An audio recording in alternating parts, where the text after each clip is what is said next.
Mana pernah lu sentuh lagi istri gua? Oscar telah berhasil membebaskan Emran. Funi sangat bahagia karena Emran bisa kembali bermain menemani Sultan. Funi berterima kasih pada Oscar. Tetapi Oscar berpesan pada Emran dan Funi agar berhati-hati karena Kansa adalah wanita yang sangat cerdas. Dia bisa kapan saja menjebloskan Emran lagi ke dalam penjara. Emran meminta Oscar untuk tetap tenang karena dia tahu dia akan selalu menang melawan Fatan dan Kansa. Tiba-tiba Kansa datang. Kansa memperingatkan mereka untuk tidak sesumbar. Kejahatan tidak akan pernah menang. Jadi Kansa yakin dia akan bisa menemukan cara untuk kembali menjebloskan Emran ke dalam penjara. Emran sangat senang dengan kedatangan Kansa. Dia kembali mencoba untuk menggoda Kansa. Kansa benar-benar muak dengan sikap Emran. Kansa merasa heran karena Funi diam saja saat melihat Emran menggodanya. Funi mengatakan bahwa dia sekarang sudah tidak peduli Emran ingin menggoda Kansa ataupun perempuan manapun. Funi sudah memutuskan untuk move on dan bercerai dari Emran. Kepentingannya dengan Emran saat ini hanyalah tentang Sultan. Kansa tidak habis pikir dengan Funi yang tiba-tiba berubah pikiran. Ini bukan cuma sekedar kata-kata, ini adalah takdir kita berdua. Di malam harinya Emran kembali membuat huru-hara untuk menggagalkan malam pertama Fatan dan Kansa. Dia meletakkan fotonya yang bersanding dengan Kansa ke sebuah drone. Di foto itu tertulis sekali bersatu selalu bersatu. Lalu kemudian drone itu diterbangkannya ke depan jendela kamar Fatan dan Kansa. Dan gak akan ada satu orang pun yang bisa merubah itu. Kansa yang sedang ingin mencium pipi Fatan menjadi terpaku dan menghentikan niatnya. Fatan yang memejamkan matanya karena sedang menunggu Kansa menciumnya menjadi kecewa dan membuka matanya karena lagi-lagi gagal mendapatkan kejutan dari Kansa. Mereka kemudian mendekati jendela dan melihat apa yang tergantung di drone.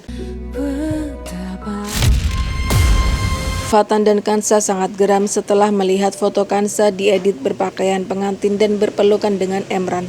Kansa mengambil sendal di kakinya dan melemparkannya ke arah foto itu. Drone pun kehilangan keseimbangan dan terjatuh di depan Emran. Fotonya juga hancur berantakan. Emran kemudian kabur meninggalkan rumah Pak Aksan. Awas ya, kalau lu sampai gangguin dia lagi, lu benar-benar akan habis di tangan gua. Fatan dan Kansa merasa lelah karena terus-menerus diteror dan diganggu oleh Emran. Mereka berpikir keras bagaimana caranya kembali menjebloskan Emran ke dalam penjara. Kansa teringat saat semua orang termasuk Emran berada di apartemen Bu Hutami. Saat itu Mr. Solmed menelpon mereka dan menirukan suara Emran, Fatan, dan Oscar. Jika Emran berada bersama dengan mereka, berarti ada orang lain yang menjadi rekan Emran untuk membantunya menjadi Mr. Solmed.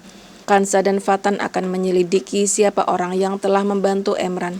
Fatan dan Kansa datang ke rumah Emran. Kansa bersembunyi di balik jendela samping rumah sedangkan Fatan menggedor-gedor pintu rumah Emran. Begitu Emran membuka pintu, Fatan langsung menghajarnya habis-habisan. Fatan memperingatkan Emran agar tidak pernah mencoba lagi untuk mengganggu Kansa. Fatan tidak akan tinggal diam dan tidak segan-segan menghabisi Emran jika Emran nekat mengganggu Kansa lagi. Setelah Fatan pergi, Emran menelpon Yogi. Kejahatan pasti ninggalin bukti. Emran terlihat emosi setelah Fatan memukuli dirinya. Percakapan Emran dan Yogi ditelepon direkam oleh Kansa dari balik jendela samping rumah Emran. Sayangnya hal itu diketahui oleh Emran. Emran pun berpikir untuk menjebak Kansa. Dia berpura-pura pergi ke toilet lalu meninggalkan handphonenya begitu saja. Kansa yang penasaran siapa orang yang ditelepon oleh Emran memutuskan untuk menyelinap masuk ke dalam rumah Emran. Dia mengambil handphone Emran dan mulai memeriksanya. Berapa kali aku harus bilang sama kamu, aku tuh gak mau sama kamu. Sementara itu di belakang Kansa, Emran tampak tersenyum puas karena telah berhasil menjebak Kansa.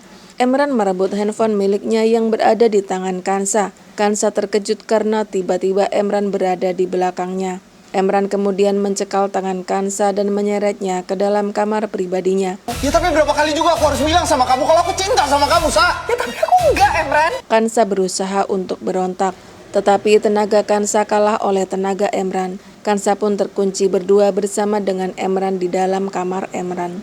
Ya tapi berapa kali juga aku harus bilang sama kamu kalau aku cinta sama kamu, Sa?